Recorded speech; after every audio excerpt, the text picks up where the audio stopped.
ఆదర్శవంతమైన భార్యాభర్తల సంబంధం వల్ల ప్రయోజనము.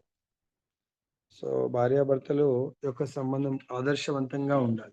ఆదర్శవంతం అంటే భగవంతుడు బోధించినటువంటి విధంగా భార్యాభర్తల సంబంధము ఆ విధంగా ఉండడము అంటే గృహస్థ ఆశ్రమంలో మనము జీవించడం. గృహస్థ ఆశ్రమం అంటున్నాం.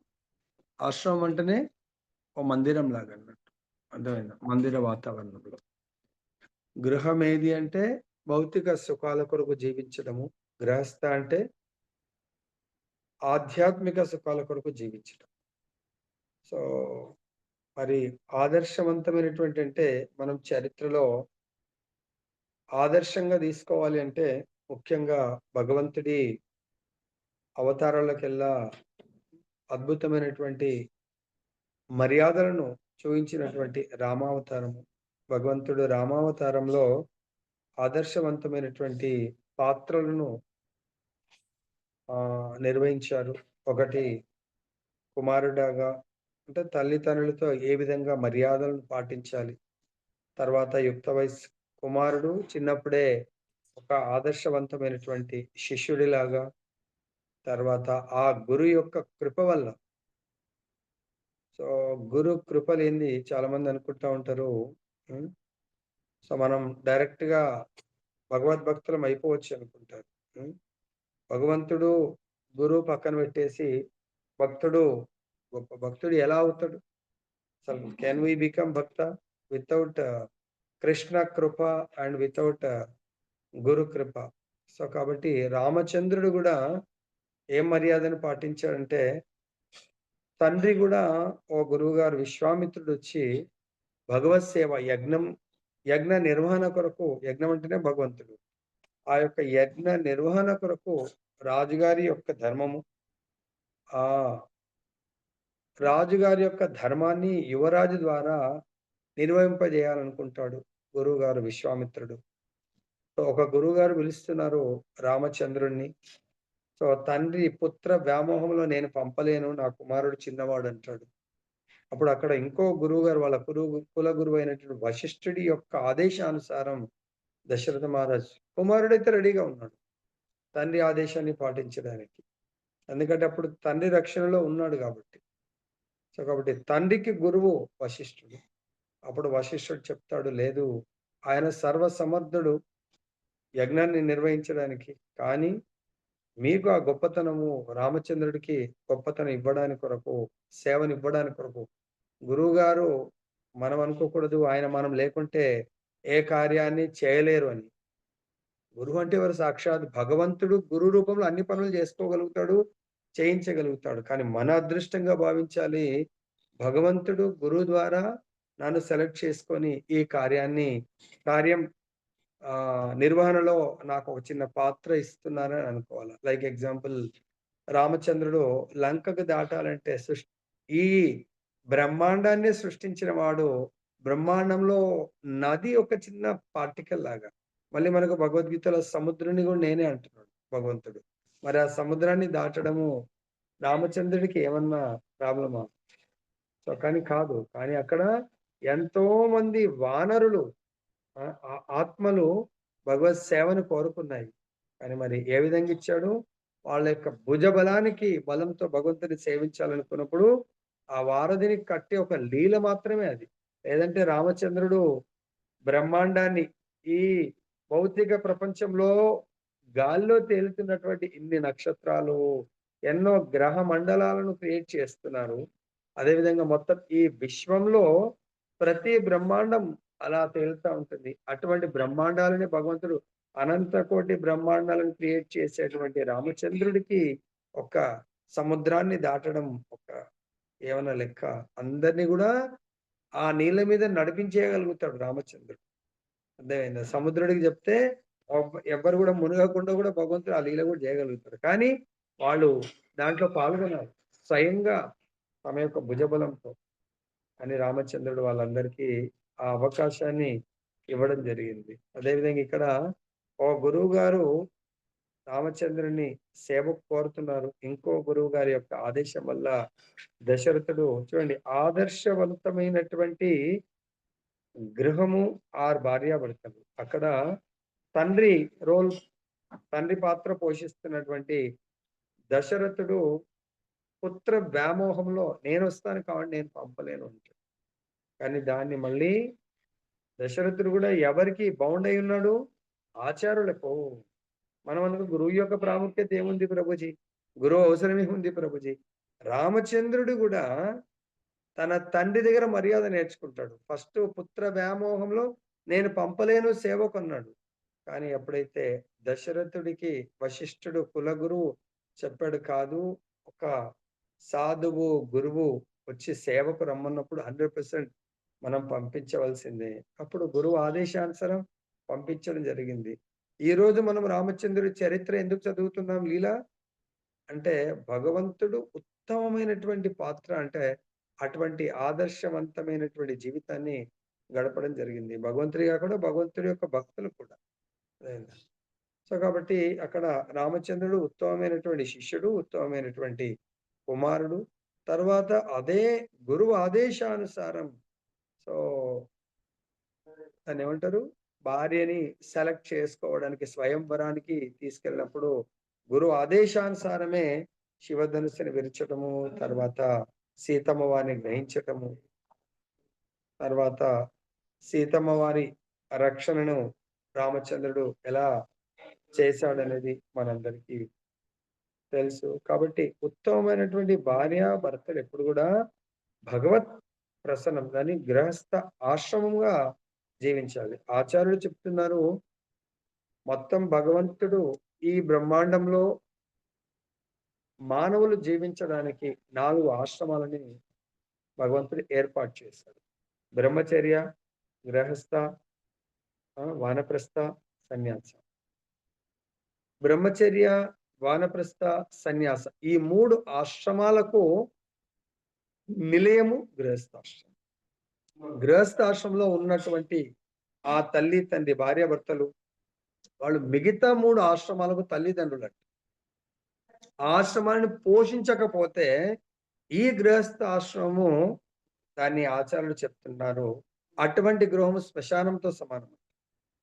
శ్మశాన వాటికతో సమానం అందులో. ఎందుకంటే వాళ్ళ పిల్లలకు వాళ్ళకే వడ్డిస్తా ఉంటే, అంటే మన కష్టాయుధమంతా వాళ్ళకే పెడతా ఉంటే అదేమవుతదంటే గృహ గృహ గృహమేది అంటే ఆ గృహంలో బందీ అవ్వటం. ఆ గృహం కారాగారంగా మారుతుంది. దాంట్లో బందీ అయిపోతారు వాళ్ళు. ఎప్పటి వరకు? అనంత జన్మల వరకు నడుస్తూనే ఉంటది. గృహబందీగా అనంత జన్మలు మీరు అందులోనే మేబీ ప్రభుజీ ఈ గృహంలో ఉండకపోవచ్చు. మీకు ఇంకా ఎన్నో గృహాలు వెయిటింగ్ ఉన్నాయి. ఎన్నో సంచిత కర్మలు రెడీ ఉన్నాయి. They are ready. ఈ ఈ ప్రారబ్ధ కర్మ అనుభవించగానే నెక్స్ట్ ఇంకో సంచిత కర్మ విల్ బికమ్ ప్రారబ్ధ కర్మ. ఈ జన్మలో చేస్తున్న మళ్ళీ గృహమేది? గృహస్థ ఆశ్రమంలో మీరు క్రియమాన కర్మ చేస్తే భగవద్ధామం చాలా సులభంగా వెళ్ళగలుగుతారు. ఈ గృహస్థ ఆశ్రమాన్ని కాస్త గృహమేది జీవితంగా మార్చుకొని క్రియమాన కర్మలు చేస్తే అది మీకు నెక్స్ట్ జీవితం, నెక్స్ట్ జీవితం, నెక్స్ట్ ఈ ఒకే లైఫ్‌లో మనకు నెక్స్ట్ ఒక 100 జన్మలని మనమే క్రియేట్ చేసుకుంటామట. ఎందుకు? 100 ఆహ్, పీపుల్‌తో లేకుంటే 100 మందితో అట్లాంటి 100 రకాల రుణానుబంధాలు జంతువులతో కూడా రుణానుబంధం క్రియేట్ చేసుకోవచ్చు మనం. దాని తర్వాత నెక్స్ట్ ఆ జంతువు కూడా మనతో రుణానుబంధం తీర్చుకోవడానికి అది మళ్ళీ వేరే జన్మ తీసుకుంటుంది. మళ్ళీ మనం వేరే జన్మ తీసుకుంటా ఉంటాం. ఆ విధంగా ఒక్క జన్మ మనకు 100 జన్మలెత్తేటువంటి సంచిత కర్మలు రెడీ అవుతాయంట. భగవంతుడు అందుగురించే పరమ దయాళువు కాబట్టి చెప్తున్నాడు. ఈ గృహస్థ ఆశ్రమాన్ని మీరు దయచేసి మీ జన్మను ఉద్ధరించుకోవడానికి వాడండి గాని, ఈ జన్మను అధోగతి పాలు నెక్స్ట్ 100 జన్మల్లో జన్మ మృత్యు జరావ్యాధి ఈ దుఃఖ దోషాల దర్శనం దాంట్లో చిక్కుకోవడానికి కొరకు జన్మ తీసుకోకండి. లైక్ ఎగ్జాంపుల్ మనం మన పిల్లల్ని ఇంజినీరింగ్ గాని, మెడిసిన్ గాని అడ్మిషన్ ఇప్పిస్తే కేవలం ప్రమోట్ అవుతూ లాస్ట్ ఇయర్ వచ్చేసరికి 20 సప్లిమెంటరీ సబ్జెక్ట్ బ్యాక్‌లాగ్స్ పెట్టుకుంటే వృధా అది. ఫెయిల్ మెమో వస్తది. అదే విధంగా నీట్. తల్లిదండ్రి పోనీలే వాడు చదవకపోతే ఉన్న ఆస్తంతా అమ్మి లేకుంటే అప్పులు చేసి వాడికి కడితే లాస్ట్ ఇయర్ ఫైనల్ ఇయర్ వచ్చేసరికి కేవలం ప్రమోట్ అవుతూ మొత్తం సబ్జెక్ట్స్ అన్నీ అలా ఉంటే ఇంక వాడు చదవలేడు. నా వల్ల కాదు అని చేతులెత్తేస్తాడు. అలానే మన జీవితం గూడా అలా చేసుకుంటే నెక్స్ట్, నెక్స్ట్, నెక్స్ట్ అలా 100 ఉండొచ్చు. 1000 లైఫ్ టైమ్స్ ఈ ఒక్క జన్మలో అన్ని జన్మల్ని మనం తయారు చేసుకునే అవకాశం ఉంటుంది. కాబట్టి దయచేసి అంత ఘోరమైన పరిస్థితి మాత్రం తెచ్చుకోకండి. ఎందుకు అది ఎలా అవుతుంది? భార్య, భర్త, బిడ్డలనేది గృహస్థ జీవితంలో మన యొక్క గోల్ పెట్టుకోండి. బ్రహ్మచారులకు హెల్ప్ చేయాలా? తర్వాత వానప్రస్థులకు హెల్ప్ చేయాలా? సన్యాసులకు హెల్ప్ చేయాలా? దానివల్ల మన జీవితాన్ని ముందుకు తీసుకెళ్ళొచ్చు. ఎలా హెల్ప్ చేయాలా? మన గృహము ఒక గుడిగా మారాలి. గృహంలో ఎప్పుడు గూడా భగవద్భక్తుల యొక్క సందడి, భగవద్భక్తులను సేవిస్తా ఉండాల. ప్రభుపాదుల వారి యొక్క తండ్రి ఎప్పుడు ఎవ్రీడే ఒక సాధువు వచ్చేవారంట. అందు గురించే ప్రభుపాద అంత ఉత్తమ భక్తులయ్యారు. కాబట్టి మనందరం గూడా జస్ట్ ఇది బ్రీఫ్ ఇచ్చాను. దాని తర్వాత చూద్దాం. కలువల కొలనులో స్నానం ఆచరించిన దేవవతి ఆ రమ్యముగు ఉద్యానవనం ప్రవేశించినప్పుడు స్వర్గలోక వాసుల సహచరులకు గంధర్వులు కర్దముని వైభవమును కీర్తించేడి వారు. అతడు కర్దముని ఆమెకు అన్ని వేళలా పూర్తి రక్షణము ఒసగెను. సో మనం నుంచి ప్రభుజీ కర్దముని తన భార్యకు రక్షణ ఒసగెను గదా! సో ప్రతి భర్త యొక్క ధర్మమే భర్త అంటే భార్యని రక్షించాలా? ఎటువంటి రక్షణ కల్పించాలి? భార్యకు స్పెషల్‌గా సీతమ్మ వారు రామచంద్రుడికి ఆ జింకను కోరినప్పుడు రామచంద్రుడు వెళ్తాడు.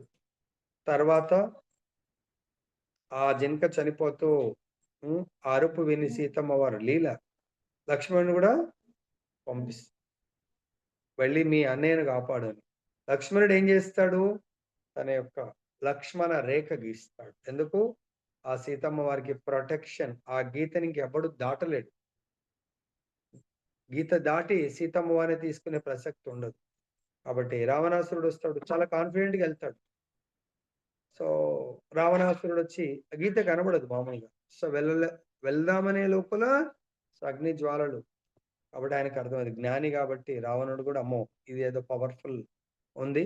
ఆమెను తీసుకొని రాలేనని తననే బయటకు రమ్మంటాడు. అలానే మనము ప్రతి ఒక్కరు గూడా భార్యకు రక్షణ, ఆధ్యాత్మిక రేఖ అనే రక్షణివ్వాలి. మనమేం జేస్తున్నాం? భౌతికమైనటువంటి ఆ! రేఖలేంటి? వాళ్ళు కోరిందల్లా ధనాన్ని, వాళ్ళు కోరిన సంపత్తిని, వాళ్ళు కోరిందల్లా ఎంజాయ్‌మెంట్స్ తీసుకెళ్తాం తప్ప, ఆధ్యాత్మికమైనటువంటి రక్షణ మనం కల్పించలేకపోతున్నాం. ఒకవేళ నువ్వు భౌతికమైనటువంటి రక్షణ కల్పించడానికి ప్రయత్నించి పెద్ద విల్లా కొన్నారండి. అర్థమైందా? ఏదో డబ్బులు లోను అది ఇది పెట్టో లేకపోతే చాలా కష్టపడి కొన్నారు. మనమే లేని రోజు అంత పెద్ద విల్లాలో ఉంటుందా తను? ఎవరిలాగా? దొందుకారి ఆ పేరేంటి? దొందులి. పాపం వాళ్ళ ఆయన గూడా చాలా సంపాదించి చేసి మంచి బిల్డింగ్ ఉంటుంది. ఆ బిల్డింగ్‌లో చాలా సుఖపెడతా ఉంటాడు. కానీ దుర్మార్గుడైనటువంటి సంతానం. ఆయన గృహస్థాశ్రమంలో ఉంటాడు. కానీ ఆయనకు అటువంటి దుస్థితి ఎందుకొచ్చింది? ఆ భార్య చేసినటువంటి తప్పుడు పని వల్ల. ఒక సాధువు గురువు గారు ఆయనకొక ఫలాన్నిస్తాడు. సంతానం కావాలి అని చెప్తాడు. నీకు సంతానం యోగ్యం లేదు. అది యోగ్యం లేనప్పుడు ఇంకా నాకెందుకు ప్రభు నేను సూసైడ్ చేసుకుంటాను చెరువులో దూకి. అంటే సరే వద్దులే ఎందుకని ఒక ఫలం ఇస్తే అంటే మన కర్మ ఎలా ఉంటది చూడండి. ఆమె ఏం చేసింది? కర్మ ఆమె గర్భంలో లేదు. ఆ జన్మలో. ఆ జన్మ కాదు 7 జన్మల వరకు లేదంట. కానీ ఈ బలవంతంగా వచ్చిన దాన్ని ఆ! ఆ గురువు గారిచ్చిందని ఆవుకు తన యొక్క సిస్టర్ యొక్క కొడుకుని తన కుమారులాగా పెంచుకుంటే, అంటే భర్తతో అబద్ధమాడి నువ్వొచ్చే ఆదర్శవంతమైనటువంటి ధర్మపత్ని ఎప్పుడు గూడా భర్తని నిజాయితీగా, భర్తని ధర్మ ప్రకారం సేవించడానికి మాత్రం ప్రయత్నం చేయాలి.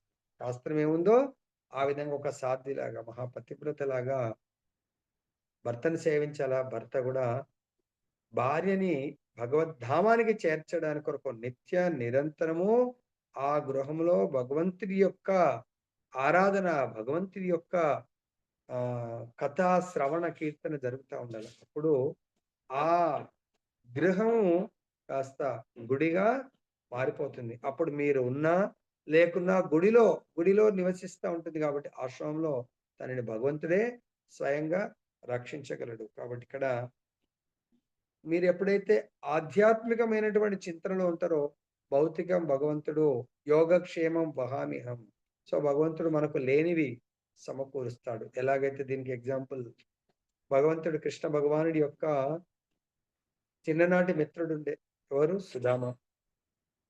సుధామ కట్టిక దరిద్రంలో జీవిస్తా ఉంటాడు. కానీ ఏ రోజు భగవంతుని యొక్క చింతన వదిలిపెట్టడు. కానీ భార్యలకు పాపం స్త్రీలకు మినిమం పిల్లల్ని పోషించడానికైనా, తనను పోషించుకోవడానికైనా డబ్బులు కావాలి కాబట్టి ఇంటెన్షన్ తన భర్త యొక్క ఫ్రెండ్ చక్రవర్తి గొప్ప ఆ! రాజు కాబట్టి పంపిస్తుంది. ఆ యొక్క మర్మాన్ని తెలుసుకొని కృష్ణ భగవానుడు ఏమంటారు? భగవంతుడికి అట్‌లీస్ట్ పత్రం, పుష్పం, ఫలం, తోయం ఏదో కొంచెం సమర్పించాలి.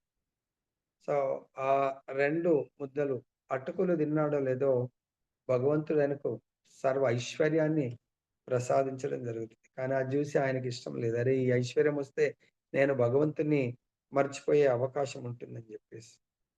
కాబట్టి ఇక్కడ మనకు భగవంతుడు అన్నిటిని భౌతికాన్ని ఇవ్వడం భగవంతుడికి కష్టమేం గాదు. ఆధ్యాత్మిక ఇవ్వడం కష్టం. ఎందుకంటే భౌతికమైతే దేవతలు గూడా ఇవ్వగలుగుతారు. సో, భగవంతుడి వరకు గూడా అవసరం లేదు. ఎందుకంటే దేవతలు గూడా ధనాన్ని వాటిని వీటిని ఇవ్వగలుగుతారు. కానీ వాటినే భగవంతుడు తన దగ్గరకొచ్చిన వాళ్ళకు భౌతికంతో పాటు ఆధ్యాత్మిక 2 గూడా ప్రసాదించగలుగుతాడు. ఎలాగైతే ధ్రువ మహారాజ్ భౌతిక కోరికతో వస్తాడు. కానీ గురు కృప వల్ల తపస్సు చేస్తాడు. నారదుడి యొక్క మంత్రోపదేశం వల్ల. మరి ఆయన వెళ్లి తపస్సు జేయడానికి వెళ్తున్నాడాయన. తపస్సు మరి తల్లి జెప్పింది. ఏమని తపస్సు జేయాల? భక్తుడు అవ్వడానికే పోతున్నాడు ఆయన. సో, కాబట్టి ఇక్కడ ఆదర్శవంతమైనటువంటి భార్యాభర్తల సంబంధ ప్రయోజనం ఏంటంటే, భార్యాభర్తలు భగవంతుడి యొక్క శుద్ధ భక్తులు కావాలి. ఎప్పుడైతే భగవంతుడి యొక్క శుద్ధ భక్తులు కావడానికి తపస్సు జేయాలా, అదే మనకు ఆదర్శాన్ని అంటే కర్దమ ముని తపస్సు జేస్తేనే భార్యను పొందాడు. భార్యను పొందిన తర్వాత అయిపోయింది నా తపస్సు అని సుఖాలను అనుభవించలేదు. కేవలం హ్మ్. ఇంకా నేను పెళ్ళికి ముందు చాలా తపస్సు చేశాను. ఇంక నేను తపస్సు చేయాలి. పెళ్లి తర్వాత కూడా తపస్సు చేశాడు. ఎందుకు? ఆమె వచ్చిందే తపస్సు చేయడానికి. ఈయన తపస్సు ఇంక రెట్టింపు చేయడానికి. ఒక్కడుగా ఉన్నప్పుడు ఎంత తపస్సు చేసానో, ఇద్దరు కలిసి డబుల్ తపస్సు చేయాలి. ఎందుకు? ఆమెకు కూడా తపస్సులో భాగస్వామిని చేయడానికి కొరకు. ఆమెకు కూడా భగవంతుని తన ధర్మము, భర్త ధర్మము భార్యని భగవంతుడి యొక్క పాదపద్మాల చెంతకు చేర్చడం. మరి ఆమెకు సంతానం కలగక ముందు ఒంటరిగా ఉంటుంది కాబట్టి, ఆ శుద్ధ భక్తుల సంతానం రావాలి అంటే, తన యొక్క గర్భాన్ని గూడా పవిత్రంగా మార్చుకోవాల. తన దేహాన్ని పవిత్రంగా మార్చుకోవాల. తన మనసుని పవిత్రంగా మార్చుకోవాల. తన తనువుని ఈ యొక్క గర్భాశయాన్ని, మనస్సుని పవిత్రంగా మార్చుకోవాలంటే, భగవంతుని సేవ చేయించడం భర్త యొక్క డ్యూటీ పెళ్ళికి ముందు. ఎప్పుడైతే అందు గురించే గర్భధాన సంస్కారం అంటారు. అది ఆ పవిత్రంగా మారినప్పుడు పవిత్ర ఆత్మ భర్త ద్వారా భార్య యొక్క యోని గర్భంలోకి ప్రవేశిస్తుంది. కాబట్టి స్వయం భగవంతుడే నేను మీ గర్భంలోకి వస్తాను. మీ ఇంట్లో జన్మిస్తానన్నప్పుడు మరి మన ఇంటికి ఎవరైనా ఒక వీఐపీ వస్తుంటే ఇల్లంతా చక్కబెడతాము. లేకుంటే ఒక మినిస్టర్, ఎమ్మెల్యే వస్తే కాలనీ అంతా కూడా మున్సిపల్ ఆటోమేటిక్‌గా వచ్చి ముగ్గేస్తారు, అదేస్తారు, సున్నం వేస్తారు, రోడ్ అంతా క్లీన్ చేస్తారు. ఒక ఎమ్మెల్యే వస్తుంటే, మినిస్టర్ వస్తుంటే, సీఎం వస్తే ఆ ఏరియా మొత్తం చాలా అలర్ట్ చేస్తారు. మంచిగా చేస్తారు. శుభ్రం చేస్తారు. అటువంటిది సాక్షాత్ భగవంతుడు గాని, భగవంతుడి యొక్క శుద్ధ భక్తులు రావాలి అంటే, సో, మనం ఎంత పవిత్రంగా ఉండాలి అనేది మీరు ఆలోచించండి. కాబట్టి భగవంతుడు ఇక్కడ దేవతలు స్వర్గలోక వాసులే వాళ్ళు ఈర్ష్యపడేట్టుగా ఆయన దగ్గర అంత యోగిక్ పవర్ వస్తుంది. సో, మరి ఆమెకు అంత గొప్పగా ఎందుకు? అఖిలాండ కోటి బ్రహ్మాండ నాయకుడు ఆమె గర్భంలో రాబోతున్నాడు. కాబట్టి మరి ఎటువంటి వాతావరణాన్ని క్రియేట్ చేయాలా? స్వర్గం నథింగ్. భగవంతుడు స్వర్గంలో అవతరించాడు. సో, భూలోకంలో అది కూడా వీళ్ళ ఇంట్లో అవతరించబోతున్నాడు కాబట్టి ఆ యోగిక్ పవర్స్‌తో అటువంటి వాతావరణాన్ని క్రియేట్ చేస్తాడు కర్దమని. ఆదర్శనీయమగు భార్యాభర్తల సంబంధము ఈ శ్లోకమునందు చక్కగా వర్ణింపబడింది. భర్తగా కర్దముని అన్ని విధములకు సౌకర్యములను దేవహూతికి ఒసగెను. కానీ ఆమె ఎడ అతడు ఏనాడును అనురక్తిని, ఆసక్తిని కలిగి ఉండలేదు. తనయుడగు కపిలదేవుడు పెద్దవాడైనంతనే కర్దముని గృహ సంబంధమును విడిచివేసెను. ఆ విధంగా స్వయంభువ మనువు తనే అయిన దేవవతి గుణవతి, సౌందర్యవతి అయినను భర్త రక్షణ పైననే పూర్తిగా ఆధారపడి ఉండెను. మను అభిప్రాయము అనుసరించి స్త్రీలు తమ జీవితమునందెన్నడును స్వతంత్రులుగా జీవించరాదు. బాల్యమునందు స్త్రీ తల్లిదండ్రుల రక్షణ యందు ఉండవలెను. యవనమున భర్త రక్షణ ఉండవలెను. ఇక వార్ధాక్యమున తన కుమారుని రక్షణము నందుండవలెను. మను సంహిత ఎందలి ఈ వచనములను దేవోతి తన జీవితమున ప్రదర్శించి చూపెను. చిన్నతనమున ఆమె తండ్రిపై ఆధారపడెను. పిదప తన భర్తపై ఆధారపడెను. ఆ పిదప తనయుడు కపిల దేవునిపై ఆధారపడెను. అంటే ఆదర్శవంతమైనటువంటి భార్యాభర్తలు గృహస్థ జీవితంలో గుర్తుపెట్టుకోండి. మనం మన భార్య నాకు 100 ఏళ్ళొచ్చినా నా మీద కాదు డిపెండ్ అవ్వాల్సింది. ఇది ఇంత శాస్త్రం విన్నా గూడా లేదు ప్రభుజీ మీకు తెలియదు. నా భార్యని నేనే తీసుకెళ్ళాలా, నేనే చేయాలనేది మన రాంగ్ కాన్సెప్షన్. ఇప్పటికైనా కళ్ళు తెరిచి పెద్ద ఏజ్ వాళ్ళు ఎక్కడైనా వెళ్ళండి ఫస్ట్ ప్రిఫరెన్స్ ఆమెని కుమారుడితో ఉండేట్టుగా అలవాటు చేయండి. మనము బ్యాచిలర్ లాగా బ్రహ్మచర్యం ఉన్నప్పుడు ఒంటరిగా అబ్బాయి ఎలా వెళ్తాడో, మనం గూడా ఎక్కువ మట్టుకు అలా వెళ్ళడానికి పాపం ఆమెకెందుకంటే, ఏదో ఒక రోజు మనం గృహాన్ని వీడాలి, ఆమె సాంగత్యాన్ని వీడే అవకాశం వస్తుంది. భగవంతుడు పిలుస్తాడు. దానికంటే ముందే మనము భగవంతుడి సేవకు, భగవంతుడి తీర్థయాత్రలకు అవకాశం లేదా? నేనొక్కడినే వెళ్ళి భగవంతుడి యొక్క కృపకు పాత్రుడిని. అంటే మన లోపల అర్ధాంగిలాగా ఉంటుంది. మనం చేసే దాంట్లో 50% తనకు పోతది. తను రాలేదని మనం విత్‌డ్రా అయిపోతా ఉంటాం. ఎవరితో వెళ్ళాలా మనము? ఎవరి సేవ చేయడానికి వెళ్ళాలా? కర్దముని వదిలిపెట్టి వెళ్ళిండు. ఎక్కడికెళ్ళిండు? భగవంతుడి యొక్క వనాలకు తపస్సు చేయడానికి వెళ్ళిపోయిండు. అర్థమైందా? దేని కొరకు? ఆమెను గూడా ఉద్ధరించడానికి. లేదంటే గృహ బంధంలో ఉంటే 100% న్యాయం జేయలేము. సపోజ్ నేను ఒక్కడిగా ఏదైనా తీర్థయాత్రకు వెళ్ళాననుకోండి. 100% అక్కడ సేవ జేయగలుగుతాను. సో, హోల్ ఫ్యామిలీ వెళ్ళినామనుకోండి. 100% చేయకపోవచ్చు. ఇక్కడ వైఫ్‌ని తీసుకెళ్ళి ప్రతీదీ అటెన్షన్ ఇవ్వాల్సొస్తుంది. అసలే ఆమెకు చేత గాదు. నేను ఆమెకు అటెన్షన్ ఇవ్వాలనా? నేను గూడా ఓల్డ్ ఏజ్. మరి నేను ఏమైనా సేవ చేయాలనా? అప్పుడు కర్దముని తను ప్రాక్టీస్ చేయడానికి వెళ్ళి, "నాయనా మీ మదర్‌ని చూసుకో" అని జెప్పేసి ఎళ్ళిండు. కానీ మనం ఈ రోజుల్లో మనమేం జేస్తాం? ఆ బంధం లేదు నువ్వెళ్ళు నాయనా. నీది నువ్వు సెపరేట్ వెళ్ళు. మేమిద్దరం సెపరేట్ వెళ్తాం. కాబట్టి నుంచి మనం నేర్చుకోవాల్సింది అలా భార్యలు గూడా ప్రిపేర్ అవ్వాల. శాస్త్రం యెస్. నా భర్తని సేవకు మాత్రం పంపాల. ఎందుకు? ఆయన గూడా సేవ జేయకపోతే ఆయన బంధనాలు ఇక్కడే ముడివేస్తే నీకు ఉద్ధరణ జరగదు ఫస్ట్ థింగ్. అర్థమైందా? నిజమైన భార్యలు తన భర్తని వీలైనంత ఎక్కువగా భగవత్ సేవలో అంకితం జేయాల. చాలా మంది వింటున్నాము. భార్యలు వినకపోవడం వల్ల వాళ్ళు ఏ ప్రోగ్రామ్‌కు పంపరు. ఏ ధార్మిక కార్యక్రమానికి పంపరు. ఏ తీర్థయాత్రకు తీసుకెళ్తే నన్ను తీసుకెళ్ళు. లేకుంటే నువ్వు గూడా ఎళ్ళు. లేకుంటే మనిద్దరం వెళ్దాం. సాధు సంఘంలో వెళ్ళనటువంటి తీర్థయాత్ర వాయస తీర్థం అయితదంట. వాయస తీర్థం అంటే తెలుసా మీకు? కాకులు గూడా తీర్థయాత్రలు జేస్తాయి.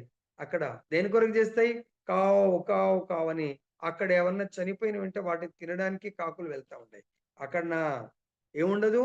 ఇప్పుడు మనోళ్ళు గూడా చాలామంది నేను నా వైఫ్ ఇద్దరమే వెళ్ళామనుకోండి.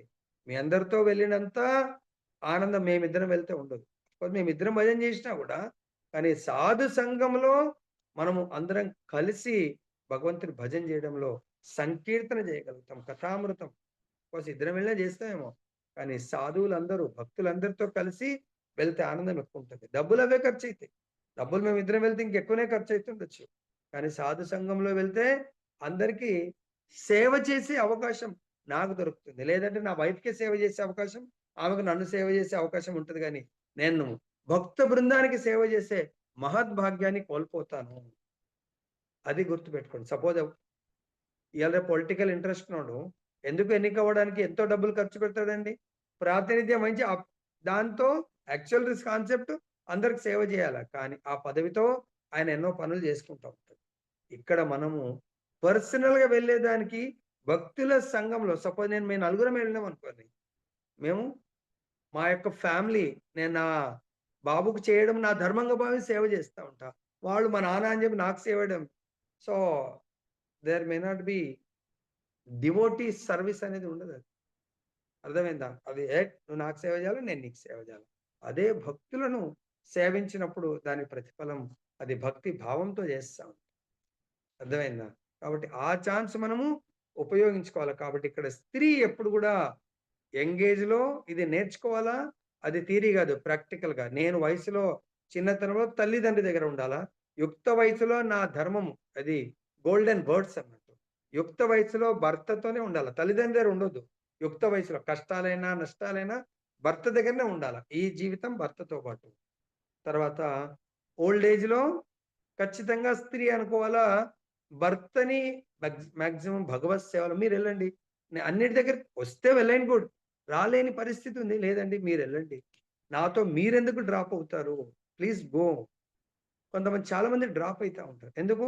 అబ్బాయితోనే ఎళ్తా నేను. ఎందుకంటే మీరే ఓల్డ్ ఏజ్ మీరు నన్నేం పట్టుకుంటారు? నేను మిమ్మల్ని ఏం పట్టుకుంటాను. అలా స్లోగా ఖచ్చితంగా ఇది కుమారుడితో మాత్రమే ఉండాలి. ప్రభుజీ కుమారులు భక్తులు గాదు గదా! ఓకే. అలాంటప్పుడు ఇద్దరు రండి. ఇద్దరు రాలేని పక్షంలో మీరు రాలేరు.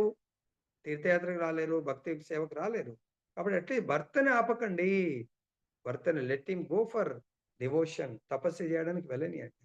ఆయన గూడా చేత కానప్పుడు ఎట్లో మీతోనే ఉంటారు. మీకు చేతనైనంత కాలము అందుగురించే కుమారులను మనం భక్తులుగా మార్చుకోవాలి. స్పెషల్‌గా తల్లికి చాలా ఉపయోగకరంగా ఉంటుంది. నెక్స్ట్. తన స్థితి అన్ని విధములుగా అద్వితీయమైనప్పటికిని స్వర్గలోక స్త్రీగణము ఈర్ష్యపడునంతటి సంపత్తులు కలిగినప్పటికిని దేవోతి ఆ సౌఖ్యములన్నింటినీ త్యజించెను. కేవలం పుత్ర వియోగం ఒక్కటే ఆమెను బాధించెను. భాష్యం శ్రీల ప్రభుపాదులు వారు రచించాడు. భౌతిక సౌఖ్యములను, సౌకర్యములను విడిచిపెట్టుటలో దేవహూతి ఏమాత్రము కలత చెందలేదు. కానీ పుత్ర వియోగమునకే ఆమె మిగుల దుఃఖక్రాంతురాలయ్యెను. లౌకిక సౌఖ్యమును విడిచిపెట్టుట యందు దుఃఖిత కానప్పుడు పుత్ర వియోగమున మాత్రము దేవహూతి ఎందులకు కలత చెందవలనని ఎవరైనూ ప్రశ్నించవచ్చును. పుత్రుని ఎడ ఆమె ఎందులకు అంతగా అనురక్తురాలయ్యను. ఈ ప్రశ్నకు సమాధానము తదుపరి శ్లోకమున ఒసగబడినది. అతడు సామాన్యుడగు తనయుడు కాడు, సాక్షాత్తుగా దేవదేవుడు. అనగా పరమ పురుషుని ఎడ అనురక్తి కలిగినప్పుడే ఎవరైనను భౌతిక ఆసక్తిని విడనాడగలరు. ఈ విషయమే భగవద్గీత యందు పరం దృష్ట్వా నివర్తతే అని వివరింపబడింది. ఆధ్యాత్మిక జీవనమునెడ నిజంగా కొంత రుచి ఏర్పడినప్పుడే మనుజుడు లౌకిక జీవనమును అనుసరింప అసమ్మతిని చూపును. చాలా మంచి శ్లోకం ఇది. ఆమెకు సంపత్తులు చాలా స్వర్గలోకం కంటే కూడా ఎన్నో రెట్లు గొప్ప భౌతిక సంపత్తులను ఎవరు కర్దమమని ఆహ్, దేవహూతి మాతకు ప్రసాదించాడు. కానీ ఆమె ఆ యొక్క సంపత్తిని అనుభవిస్తున్నప్పుడు గూడా వైరాగ్యంతోనే అనుభవిస్తుంది తప్ప, ఇది నాది, నేను భోగించాల, నా తర్వాత నా పిల్లలు, పిల్లల తర్వాత ఏ రోజు ఆమెకు దాని పట్ల ఆసక్తి లేదు. ఎందుకు? ఎందుకు లేదు? ఆల్రెడీ తను ఈ సంపత్తుల కంటే ముందు సంపత్తి చూసింది. సంపత్తి చూసి భర్త దగ్గరొచ్చిన తర్వాత ఈ భౌతిక సంపత్తులన్నీ గూడా తుచ్చమైనవిగా భావించి ఆ! భగవంతుని సేవలో తపస్సు చేసింది. భగవత్ సేవలో తపస్సు చేసింది కాబట్టి, భగవంతుడే స్వయంగా ఏ విధంగొచ్చాడు? కుమారుడిలాగొచ్చాడు. కుమారుడిలాగొచ్చి ఏం బోధించాడు? జ్ఞానం బోధించాడు. ఆ జ్ఞానంతో వైరాగ్యం వచ్చింది. జ్ఞాన వైరాగ్యంతో భక్తి. జ్ఞాన వైరాగ్యము లేని భక్తి అది వృథా భక్తది. వ్యర్థమన్నట్టు. అది భక్తే కాదు. ఇందాక మా జైన శ్రీను మా అమ్మ, నాన్న, తల్లిదండ్రులు నేర్పించిర్రు. వాళ్ళు నాకు జ్ఞానం ఇవ్వలేదు, వైరాగ్యం ఇవ్వలేదు. వాళ్ళు జ్ఞానం ఇవ్వలేం కాబట్టి, వైరాగ్యం లేదు కాబట్టి, ఇంటికి అటాచ్ అయినటువంటి భక్తి ఏదో వాళ్ళు చేస్తారు పొద్దున ఏదో అగరబత్తి ఏదో తిప్పడం గాదు. జ్ఞానం, జ్ఞానం అంటే దేని గురించి? ఆత్మ జ్ఞానం, పరమాత్మ జ్ఞానం. మనము మన యొక్క స్వరూపం, సో మన యొక్క డ్యూటీ, మన యొక్క జీవిత లక్ష్యం, జీవిత పరమార్థం ఏంటి? అది తెలిపేది జ్ఞానము. దాని ద్వారా జీవిత పరమార్థం భగవంతుని సేవించి భగవద్ధాంలో నిజధామంలో నిత్య అంటే శాశ్వత సాంగత్యం భగవద్ రాజ్యంలో భగవంతుని యొక్క శాశ్వత సాంగత్యం పొందడానికి ఏదైతే జ్ఞానం ఉందో అది నిజమైన జ్ఞానం. మరి భగవద్ రాజ్యంలో శాశ్వతంగా భగవత్ సాంగత్యం పొందాలి అన్నప్పుడు ఈ భౌతికమైనటువంటి, లౌకికమైనటువంటి ఈ సంపత్తులు, లౌకికమైనటువంటి భౌతిక ఈ బంధనాలు ఇవన్నిటి కూడా వదిలిపెట్టాలా? వదిలిపెట్టాలని ఏవైతే ఆలోచన ఉందో వదిలిపెట్టాలని ఇది ప్రాక్టికల్ ఏదైతే ఉందో అదే వైరాగ్యం. కానీ మనం ఇది వదిలిపెట్టలేకపోతున్నాం. మీరు వదిలిపెట్టాలన్నా కూడా వదిలిపెట్టే సమయం ఆసన్నమవుతుంది. ఆ రోజు బలవంతంగా ఈ దేహంలోంచి వెళ్తాము. కానీ మనకిష్టం లేదు కాబట్టి ఇక్కడే ఇంకొక దేహాన్ని స్వీకరిస్తాం. లేట్ కైలాష్ లాగా. భగవంతుడి యొక్క శుద్ధ భక్తులైనటువంటి నారద మునీంద్రుల వారు మనకు కూడా శుద్ధ భక్తులు ఫ్రెండ్స్ ఉంటారు. నారదుడే స్వయంగా లేట్ కైలాష్ ఫ్రెండ్. సో భగవంతుడి యొక్క శుద్ధ భక్తులు ఎప్పుడు కూడా పతితులను ఉద్ధరించడానికి భగవద్ధాం చేర్చడానికే ప్రయత్నం చేస్తాం. మన ఇంటికి కూడా సాధువు వస్తే ఏం చేస్తాడు ఆ సాధువు గాని లేదంటే భక్తులు ఏం చేస్తారు? మనకు ఎంత వీలైతే అంత ఎక్కువగా భగవంతుడికి కనెక్ట్ చేయడానికి కొరకు వస్తారు. మనని గాని, మన చుట్టాలు, బంధువులు. మొన్న రఘునాథ భట్ట ప్రభుజీ వాళ్ళ ఇంట్లో కార్యక్రమం అయింది. కానీ కొంతమంది రాలేకపోయారు. ఎందుకు? మరి వాళ్ళకు వేరే ఇంపార్టెంట్ పని ఉందా? లేకుంటే కొన్ని లోపల ఏమన్నా కల్మషం ప్రాబ్లమ్ ఉందా తెలియదు. మన జ్ఞానం ఉంది. మనకింత నేర్చుకుంటున్నాము. నా ధర్మం అక్కడ వెళ్ళి 100 మంది వస్తున్నారంటే ఒక్కరితోనన్నా నేను మాట్లాడి ఆ ఒక్కరిని భగవంతుడికి కనెక్ట్ చేయడానికి ప్రయత్నము చేయాలి. 100 మందికి మనం కూడా 50 మంది ఒకవేళ ఉంటే 50 మంది ఒక్కొక్కరు ఇద్దరి కాంటాక్ట్స్ తీసుకొని ఆ ఇద్దరిని ఫాలో అప్ చేయాలి. ఇంకెక్కువ మంది అవసరం లేదు. ఆ ఇద్దరిని రోజు ఫాలో అప్ చేయండి. లేకుంటే మీరు వెళ్లి రోడ్ మీద వెళ్ళటం ప్రభు మీ నంబర్ ఇస్తారా? మీరు Krishna conscious we cannot ask. లేకుంటే ఏదైనా ఆఫీస్ వెళ్ళి ప్రభుజీ నేను ఇట్లా కృష్ణ భక్తి ప్రచారం చేస్తున్నా. మా క్లాస్‌కి రండి. You cannot. అక్కడ 200 మెంబర్స్ కూడా ఇన్‌స్పైర్ అయ్యిండ్రు. తర్వాత నాకు ఉమామాత చెప్పింది. చాలా అసలు పిలవకుండా కూడా చాలా మంది అపార్ట్మెంట్ వాళ్ళు వచ్చారండి. అందరికి నేను జస్ట్ గ్రూప్‌లో మెసేజ్ పెట్టడం వల్ల వచ్చేసిండ్రు. వెళ్ళిన తర్వాత మీరు వెళ్ళిపోయిన తర్వాత చాలా మంచి ఫీడ్‌బ్యాక్ ఇచ్చారు. చాలా ఎంజాయ్ చేశామండి. రాకుంటే చాలా మిస్ అయిపోతుండే. మరి అంతమంది వచ్చినప్పుడు మనం ఆల్రెడీ అందరూ హ్యాండ్ రైజ్ చేశారు.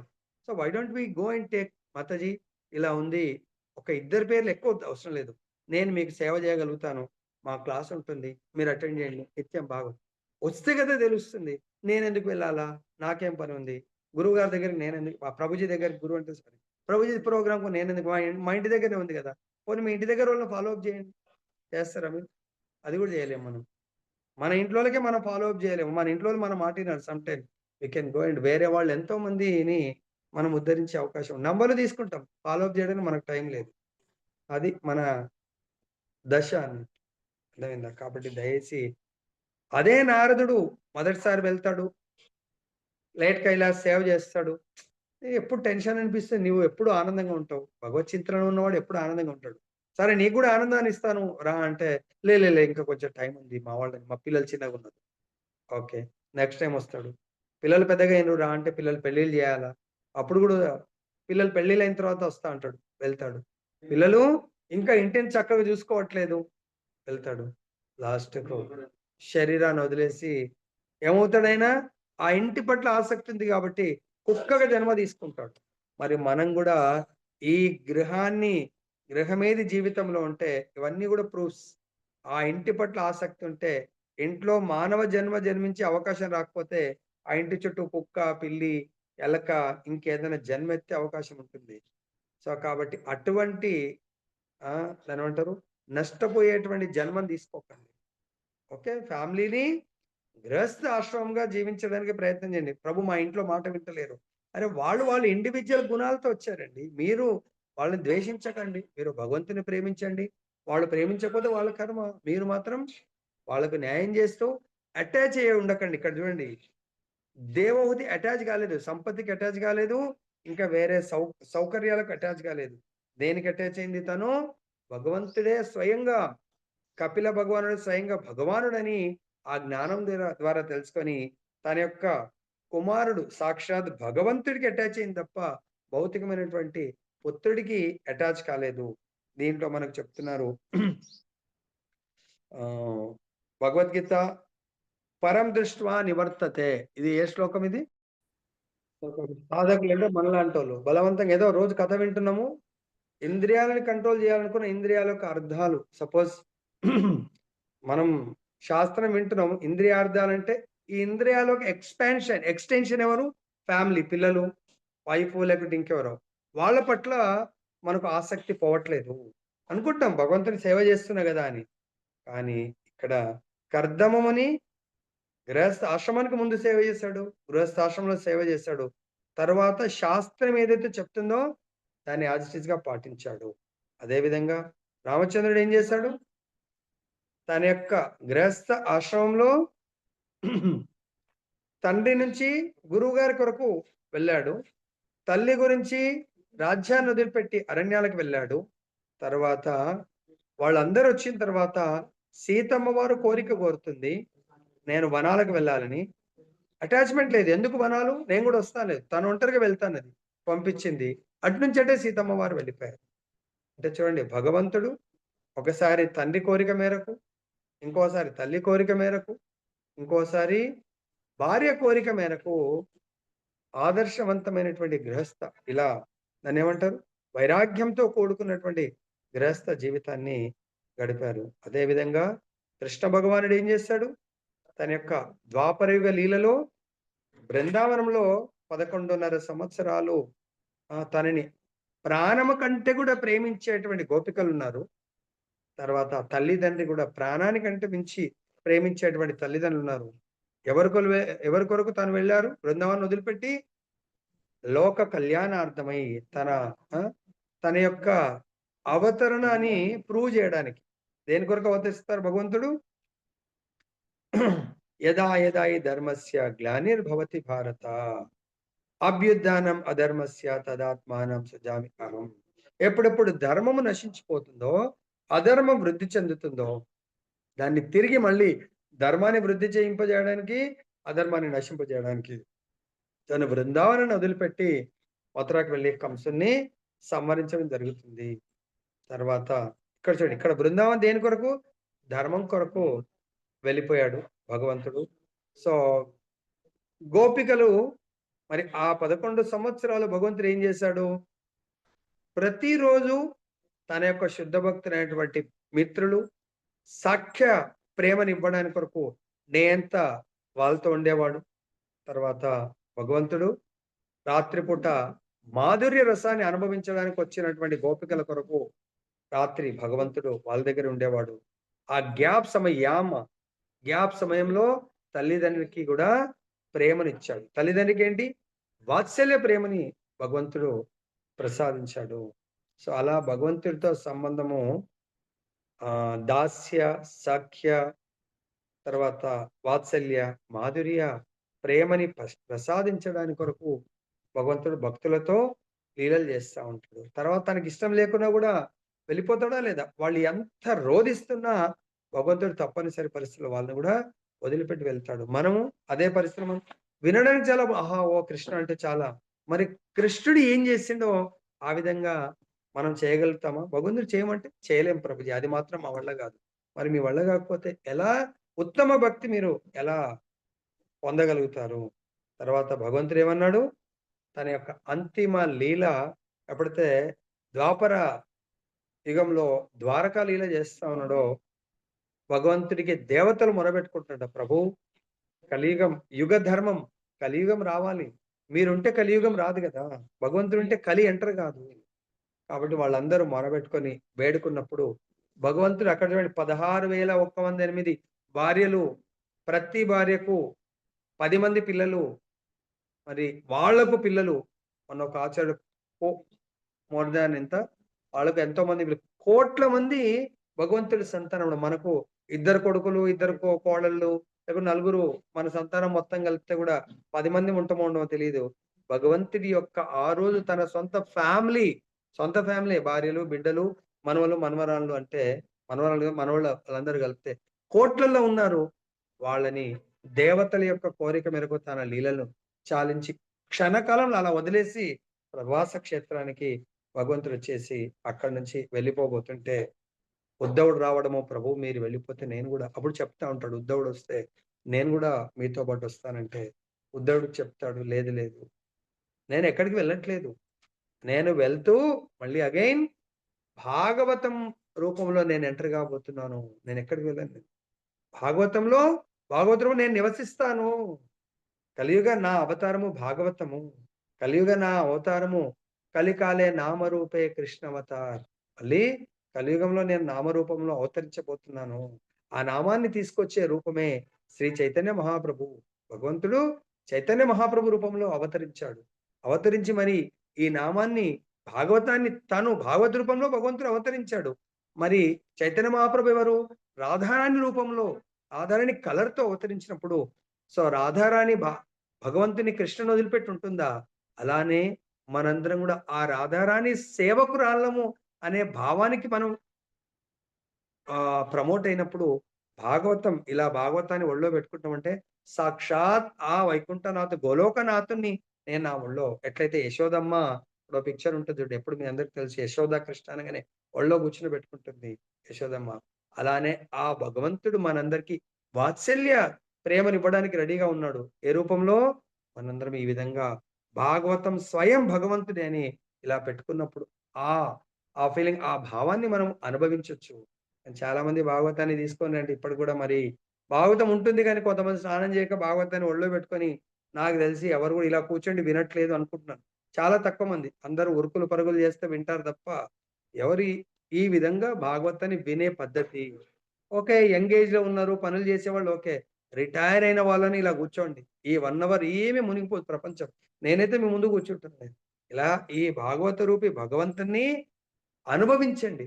భగవంతుడు ఉద్ధవుడికి చెప్తాడు. నేను భాగవతంలో నేను ఎంటర్ అవుతున్నాను. భాగవత రూపంలో ఎంటర్ అవుతున్నాను. అంటే నన్ను కలియుగ వాసులు ఎవరైతే ఆ భాగవతాన్ని నిత్యం శ్రవణం చేస్తారో, కీర్తన చేస్తారో, భాగవతాన్ని ఇట్లా టచ్ చేస్తే నన్ను స్పృశించినంతే ఈక్వల్ అని చెప్పేసి చెప్పడం జరుగుతుంది. మరి అది ఎలా ప్రూవ్ చేశారు?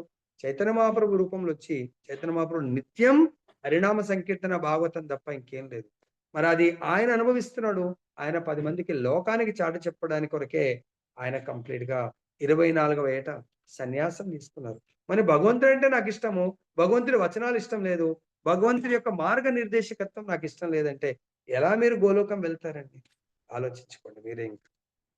నెక్స్ట్. ఆమె భర్త అదివరకే గృహమును వీడి సన్యాసాశ్రమము గ్రహించి ఉండెను. పిదప తనయుడగు కపిలుడును గృహమును పరిత్యజించెను. జన్మ మృత్యువుల సత్యము ఎరిగినప్పటికిని హృదయము సమస్త కల్మష దూరమైనప్పటికిని ఆమె దూడను కోల్పోయిన ఆవు వలె పుత్ర వియోగమున మిగుల దుఃఖి దుఃఖిత అయ్యెను. భాష్యం. భర్త ఇంటికి దూరమైనప్పుడు లేదా సన్యాసం స్వీకరించినప్పుడు భార్య దుఃఖితురాలు కాకూడదంట. చూడండి. భర్త నన్ను ఉద్ధరించడానికి వచ్చాడు. కొంత ఆహ్, నాకు సాంగత్యం ఇచ్చాడు. కాబట్టి ఎందుకిచ్చాడు? నన్ను ఉద్ధరించడానికి కొరకే. మనకు కూడా డిపార్ట్‌మెంట్ అపాయింట్‌మెంట్ ఇస్తుంది. పలానా దగ్గర పోస్టింగ్ ఇస్తుంది. జీవితమంతా అక్కడే పోస్టింగ్ ఇస్తుందని గ్యారంటీ ఉండదు. ఎందుకు? సపోజ్ ఎగ్జాంపుల్ ఎవరైనా మామూలు లోయెస్ట్ నైట్ వాచ్‌మెన్ లాగా వచ్చినా గూడా ఆ వాచ్‌మెన్ గూడా చేంజ్ చేస్తారు.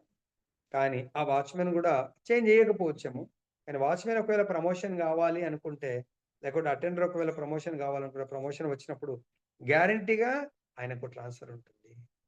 అలానే ఇక్కడ భర్త నన్ను ప్రమోట్ చేయడానికొచ్చాడు. సో, కాబట్టి ఆయన కొంతకాలం నాతో సాంగత్యం ఇచ్చి, ఎట్లయితే మనం ఒక ఆఫీస్‌లో కొంతమందితో సాంగత్యం ఇచ్చిన దాని తర్వాత నాకు ప్రమోషన్ వస్తే ఎట్లయితే ట్రాన్స్‌ఫర్ అవుతామో, భర్త గూడా తనను తను ఉద్ధరించుకోవడానికి ప్లస్ భార్యను ఉద్ధరించడానికి కొరకు తపస్యకు వెళ్ళిపోవాలి. ఈ దేహంతో సాంగత్యం మనం కోరుకోకూడదు. ఆత్మ సాంగత్యం. ఆత్మ జ్ఞానాన్ని ఆల్రెడీ భర్త ఇచ్చాడు.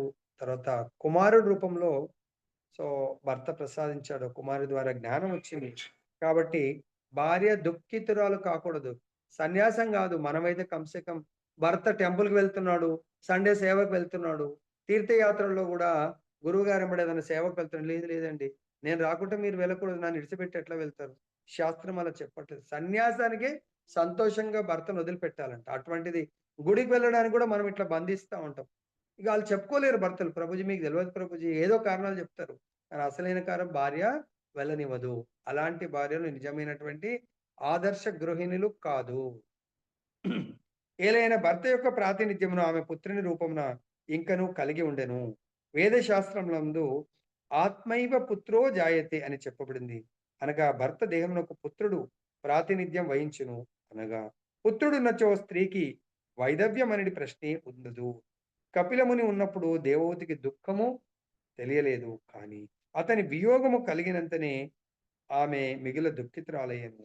కర్దమమునితో గల లౌకిక సంబంధపు కారణమున గాక భగవత్ ప్రేమ వశమున ఆమె మిగుల వ్యాకులపడెను. ఆవిడిక్కడ భర్త వెళ్ళిపోతున్నప్పుడు ఓకే. ఆమెకు అర్థమైంది. పర్వాలేదు, నా కుమారుడున్నాడు.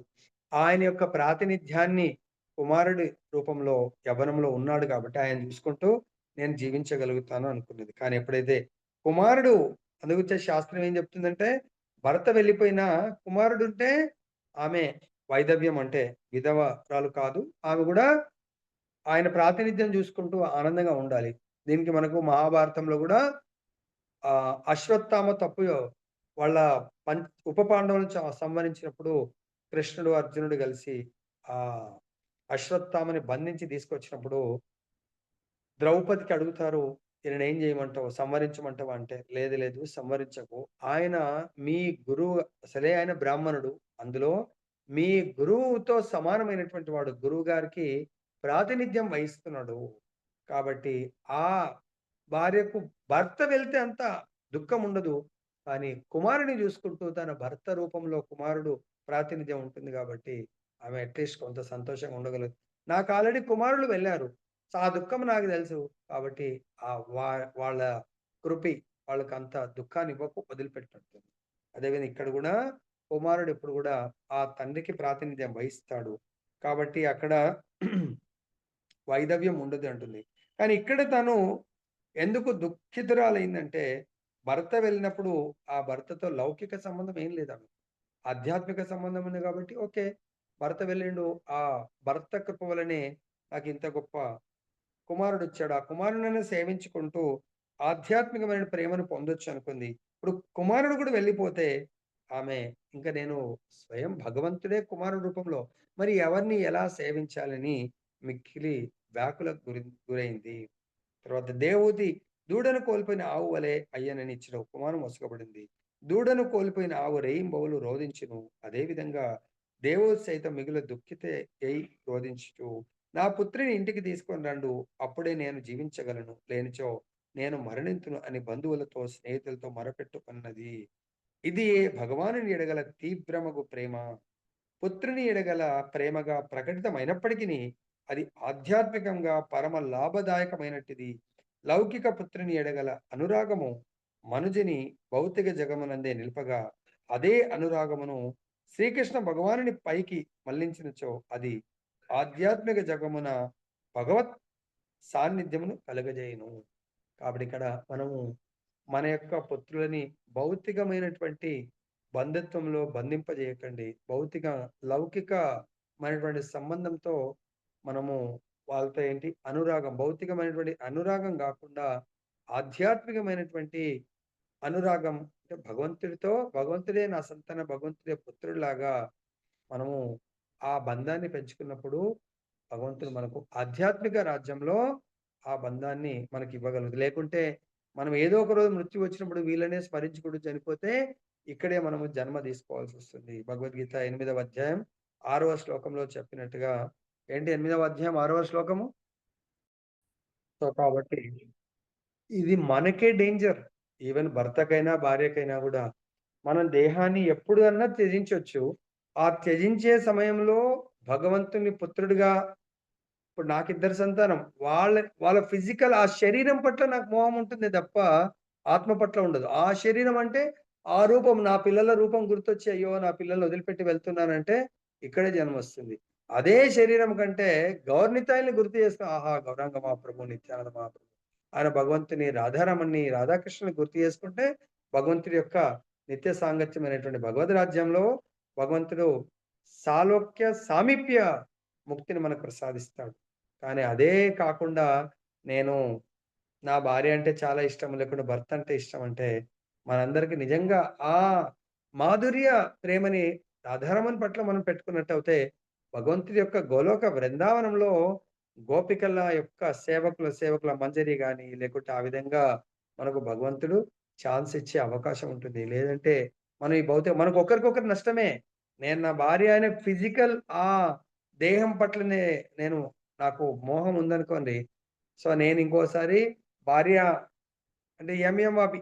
ఏ రూపాన్ని స్మరిస్తే ఆ రూపంలోకి నేను ఎళ్ళిపోతా. అంటే స్త్రీ రూపంలోకెళ్ళిపోతా. సో, కాబట్టి నేను ఆ స్త్రీ రూపంలో ఇంకో భర్తను సేవిస్తాను గానీ, నేను స్త్రీ రూపము తీసుకొని గోలోక బృందావనంలో ఆ నిజమైనటువంటి భర్తను సేవించే అర్హతను కోల్పోతాను.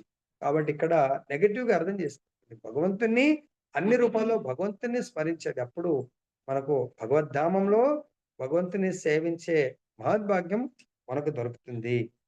పతి ప్రతి స్త్రీ దేవోతి అంతటి యోగ్యురాలైనప్పుడు దేవదేవునే తన పుత్రునిగా పొందగలదు. భగవానుడు దేవోతి తనయునిగా అవతరించినాడన్నచో మరి ఏ స్త్రీ తనయునిగానైనను అవతరించగలడు.